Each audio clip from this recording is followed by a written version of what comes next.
nyato ang Santa Misa ngunyan para sa minasunod na intensyon. Petition Mass for Healing, dulot ni Mrs. Lourdes Abalayan and family. Thanksgiving Mass, dulot ni Mr. J. Prebosa and family. Petition for safe travel of E.J. Salazar, dulot ni Mrs. Josephine Salazar. Thanksgiving Mass, dulot Canduran and Arnaldo family. Thanksgiving Mass in honor of Divine Mercy, dulot ni Mr. and Mrs. Frederick Balispin. Para sa kapahingaloan kan kalag kan mga minasunod, sa kalag ni Celerina, kalag ni Angeles, dulot ni Mayo and Ploy David. Sa kalag ni Petronilo, kalag ni Celerina, asin kan gabos na kalag sa purgatorio, dulot ni Mrs. Tessie de la Peña and family. Ngunyan po iyo ang solemnidad kan banal na hawak asin dugo ni Kristo, o Corpus Christi. Sarong tinapay si Kristo sa Eukaristiya bilang tinapay nin buhay, ngunya na Domingo sa tuyang sineselebrar ang katotoohan na ang tinapay asin arak sa sakramento iyo ang tunay na hawak asin dugo kan kagurangnan.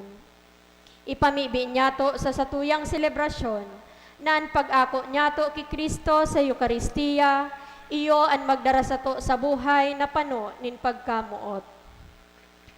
Ang satuya pong Mass Presider ngunya na hapon iyo si Reverend Father Lyndon N. Fabol, hali sa Rosa Mystica Parish, Antipolo, Tinamba, Camarines Sur.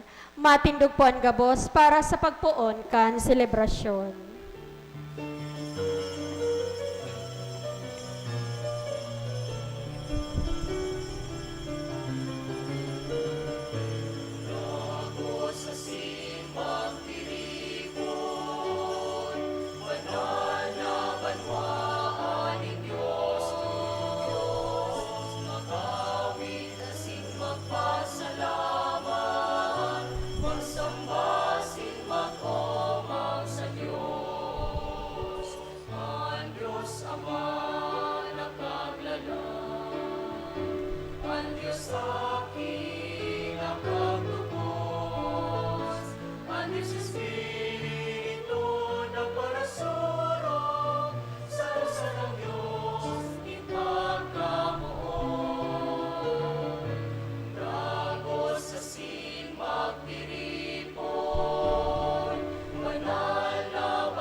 Sangaran ka na mo, asin kan aki, asin kan Espiritu Santo. Amen. Han kagurangnan mapasindo. Asin sa imong espiritu. Mga tugang makuntaan sa itong mga kasalan, tanganing makanig ko kitang magsilibrar kan mga banal na misteryo. Nagkukumpisal ako sa Diyos na makakamhan, asin sa indo mga tugang, na nagkasala ako ni makuri, sa isip, sa tataramon, sa gibo, asin sa kapabayaan. Sala ko, makuring sala ko.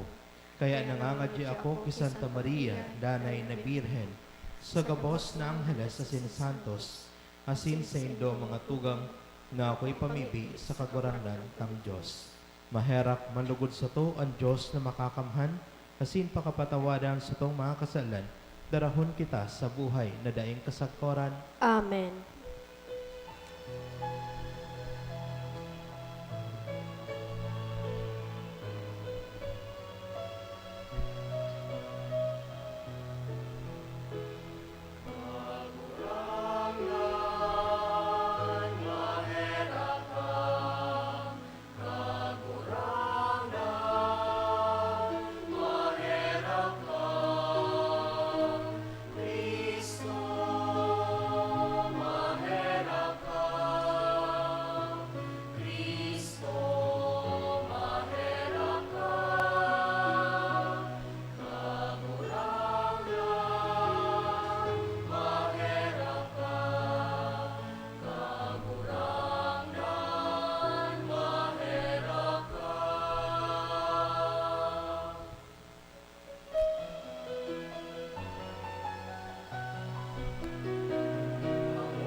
Mamibi kita. O Diyos, na sa makangangalas na sakramento, nagwalat ka sa mo nin pagrumdom kan si imong pasyon, warasan na mimibi kami, na sa siring na pagalang kan mga banal na misteryo, kan si imong hawak asindugo, padagos ming mamatean sa mo, ang bunga kan pagtubod sa imo. Ika na nabubuhay asin nagahade, kay bakan Diyos Ama, kasaro kan Espiritu Santo, Diyos sa gabos na kapanahonan kan mga panahon. Amen. Ang liturhiya kan tataramon, matukaw po.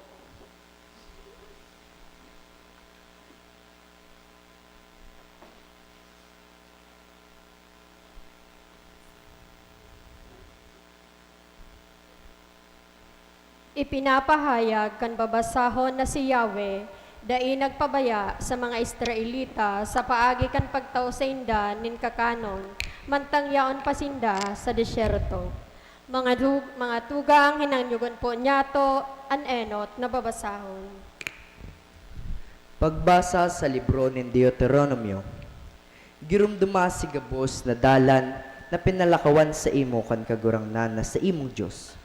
40 taon na sa disyerto, tanganing mapakumbaba ka, mabalo ka, asin maaraman kon ano yaon sa imong puso. Kung utubon mo ang sa iyang mga tugon o dai, pinakumbaba ka, ginutom ka, pinakakan ka man niya na dai mo aram. Ni aram kan sa imong mga magurang. Tangani ikaparam sa imo na bako sa tinapay, sana mabubuhay ang tao, kundi sa gabos na minaluwas sa nguso kan kagurangnan. Mabubuhay ang tao. Tibaad, pagdakulaan sa imong payo, asin malingawan mo ang kagurangnan na sa imong Diyos, na iyo sinagpalawas sa imo, hali sa daga na nin Ehipto. Sa harong nin kasuripnan, sinagpalakaw sa imo sa disyertong dakula, asin makatatakot, mahalas na maara-ara, asin maamamagtak. Pahangrona na mayo nin tubig, sa nagpabulwak para sa imo nin tubig, hali sa gapong silis. Sinagpakakan sa imo nin manya sa disyerto, na aram kan sa indong mga magurang, tanganing pakumbabaon, kaasin tanganing baloon, para warasan ka nin karahayan sa katapusan.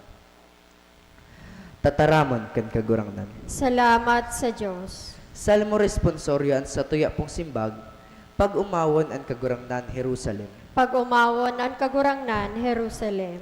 Magrukaw ka, Jerusalem, sa kagurangnan. Mag-umaw ka sa Diyos mo. Zion, tapinakusog niya ang mga trangka kan sa imong mga pintoan. Binendisyonan niya ang sa imong kaakian sa laog mo. Pag umawon ang kagurangnan, Jerusalem. An sa imong mga sagkodan ginigibo niyang katuninongan. Sa matimgas na trigo binabasog ka. Sinusugo niya an sa iyang mensahe sa daga, asin makaskas na may nadalagan an sa iyang tataramon. Pag umawon ang kagurangnan, Jerusalem. Inuosip an sa iyang tataramon kay Jacob, an sa iyang mga kabutan asin mga pagkabuot ki Israel. Day niya ini ginigibo sa gabos na nasyon. An sa iyang patakaran, day niya ay pinapaisi sa iba. Aleluya. Pag umawon ang kagurangnan, Jerusalem. Ako ang buhay na tinapay nagikan sa langit. Olay kan kagurangnan. An minakakan kan tinapay na ini, mabubuhay sa good paman. Pag umawon ang kagurangnan, Jerusalem. Ang Diyos nin pagkamuot asin katuninungan yaon sa to bilang Ama, Aki asin Espiritu Santo. Mga tugang hinanyugon po niya to ani kaduwang babasahon. Pagbasa sa enot na surat ni San Pablo sa mga taga-Korinto. An kopa kan bendisyon na binibendisyonan ta, bakong paro pakinabang iyan sa dugo ni Kristo. Ang tinapay na binabaak ta, bakong paro pakinabang iyan sa hawak ni Kristo. Huli ta saro sana ang tinapay, saro sana kitang hawak. Kita na dakol, takita gabos nakikisalo sa saro sanang tinapay. Tataramon kan kagurangnan. Salamat sa Diyos. Matindog po ang gabos para sa pagrukyaw kan banal na ebanghelyo.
Han kagurangnan mapasaindo. Asin sa imong espiritu. Pagbasa kan banal na ebanghelyo susog kisan Juan. Kamurawayan sa imo kagurangnan.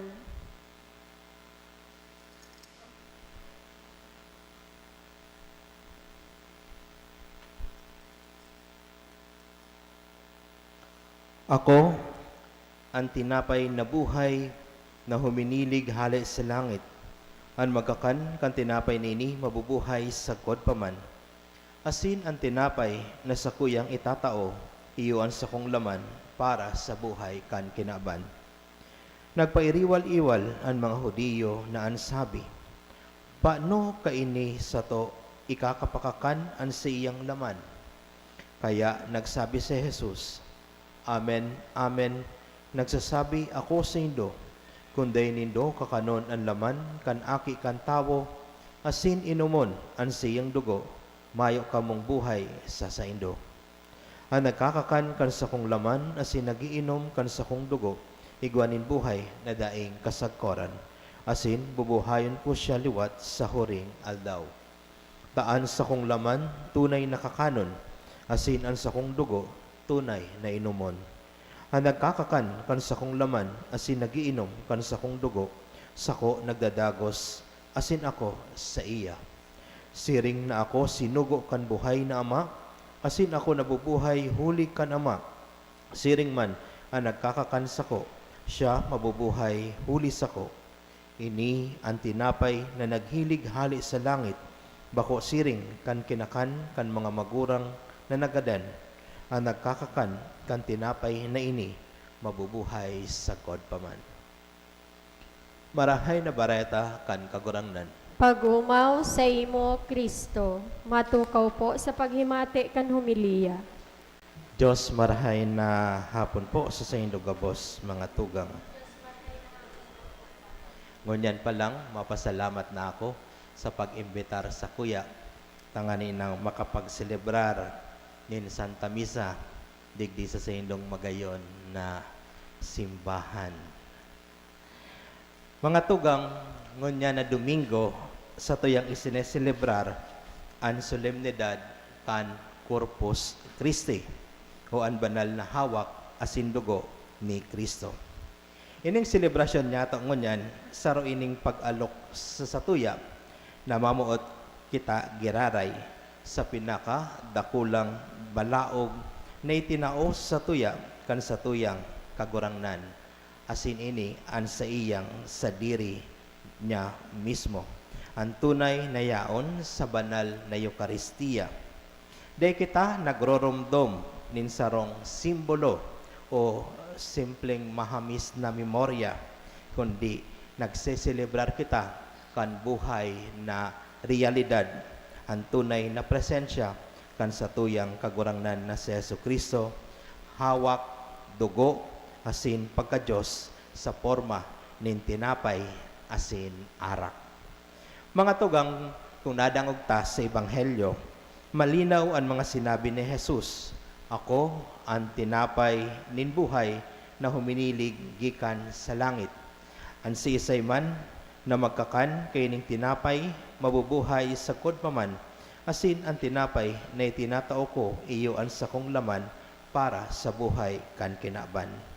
Sa mga tataramon na ini, nakukubhanan ang dakol, sa mga paradangog sa iya. Ninhulita kadakol ang naghahapot, paano niyang ipakakakan ang sa iyang hawak. Dawa ngunyan, kadakol ang nagkakabirigla kaini. Alagad, de ini pinalumanay kan sa tuyang kagurangnan, kundi inulit asin pinapusog niya ang katukdoan na ini. Huli, tamawot niyang masabotan ta ang sa iyang dakulang pagkamuot na yaon sa sakramento nin Eukaristiya.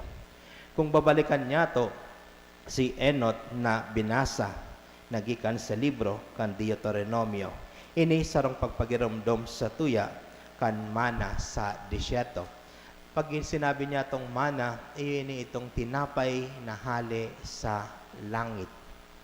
Asin, ini itong pinakakan kan Diyos ang siyang banwaan nin tinapay nagikan sa langit sa pagtukdo sa inda na ang tawo dai nabubuhay sa tinapay sana, kundi sa lambang tataramon na hali sa nguso kan kagurangnan. An mana sarong tanda, alagad ang tunay na tinapay na hali sa langit, iyo si Jesus mismo.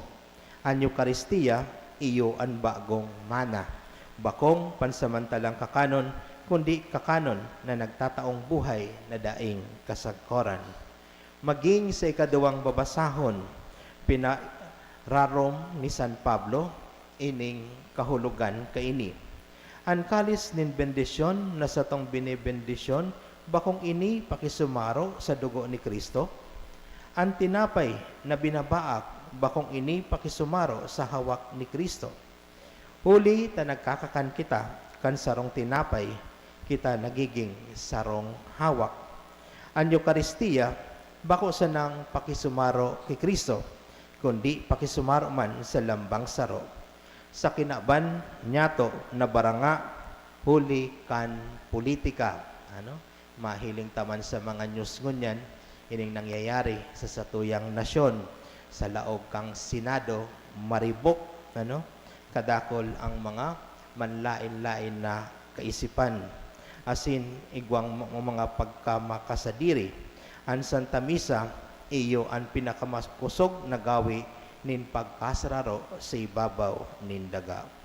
Mga tugang, sa lambang pagdulok nyato sa Eucharistia, inaako ta si Jesus na naglakaw sa mga tinampo nin Galilea, na nagpaumay nin mga naghehelang, na nagadan sa krus asin matagumpay na nabuhay liwat. Bako siyang Diyos na daing pakilabot na harayo sa to, kundi sarong Diyos na dayupot sa to, siring sa kakanon. Gusto niyang maglaog sa satong puso, bulungon ang satong mga lugad, pakusugon kita kung sinusugutan, asin gibuhon kitang buhay na tabernakulo digdi sa daga. Kaya mga tugang, ang selebrasyon niya ngunyan nagpapagiramdom sa satuya na daita pagbasang-basangon ang Eucharistia, nagarong ordinaryong tinapay. Ninhulita kung mahiling taman, minsan sa simpleng pag-ako kang komunyon, ang iba dai pa tatao kaini. Ang iba mahiling mo hawak ni Kristo, kukuanon kang kamot aagawon, bakong halaton sa kamot na itataw kang padi, kundi aagawon. Minsan maka herak-herak ninhulita mayong nanodan manunungod sa sakramento. Kaya sinasadol kita na andamon nyato nin mahusay ang satuyang sadiri. Akon ini na may paggalang, asin maimbod na isabuhay ini araw-aldaw. Sa pagdusay nyato kan satong hawak asin dugo, kan satong panahon asin pagkamuot, asin sa mga araw-aldaw nyatong pagsakripisyo para sa kapwa. Ang satong mahal na ina na nagdusay kan siyang laman para sa tataramon kan Diyos, magtabang lugod sa to, sa mas hararom na pagtubod, mas malaad na pagsamba, asin mas matinaong pagkamot sa kagurangnan, na lubos na nagdusay kan siyang buhay para sa to, sa urog kabanal na sakramento. Mapadagos kita sa pagpahayag kan sa tuyang pagtubod. Matindog po ang gabos.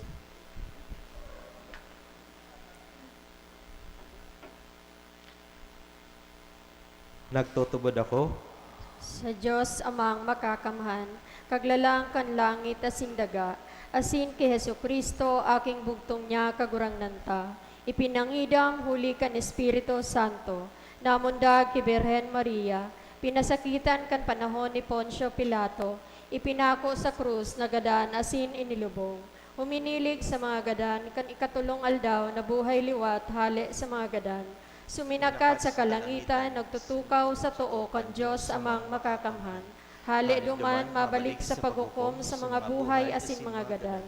Nagtutubod ako sa Espiritu Santo, sa banal na simbahan na Katoliko, sa parupakinabang ng mga santos, sa pagpatawad ng mga kasalan, sa pagkabuhay liwat ng laman, sa buhay na daing kasagkoran. Amen. sa pagselebrar kan kapiestahan, kan banal na hawak asin dugo ni Kristo, masarig kitang magatubang sa presensya kan Ama, asin magdulot kan sa tong mga kamawatan, an sa tuyang simbag kagurangnan hinanyuga an sa mong pamibi. Kagurangnan hinanyuga ang samong pamibi.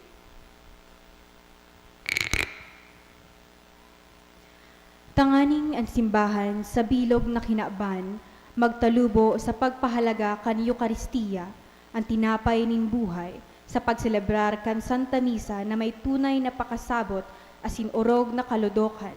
Ipamibi niya to sa kagurangnan. Kagurangnan hinanyuga ang samong pamibi. Tanganing ang gabos na pinabasog, kan hawak asin dugo ni Kristo, magutob kan sa indang katungdan sa pagpaurog kan pagkamuot, katanosan, asin katuninongan sa satong komunidad. Ipamibi niya to sa kagurangnan. Kagurangnan hinanyuga ang samong pamibi. Tanganing ang mga gehelang mag-ako sa Diyos ninranga para sa nagluluyang hawak, asin kaumayan para sa espiritong nalugadan. Ipamibi niya to sa kagurangnan. Kagurangnan hinanyuga ang samong pamibi.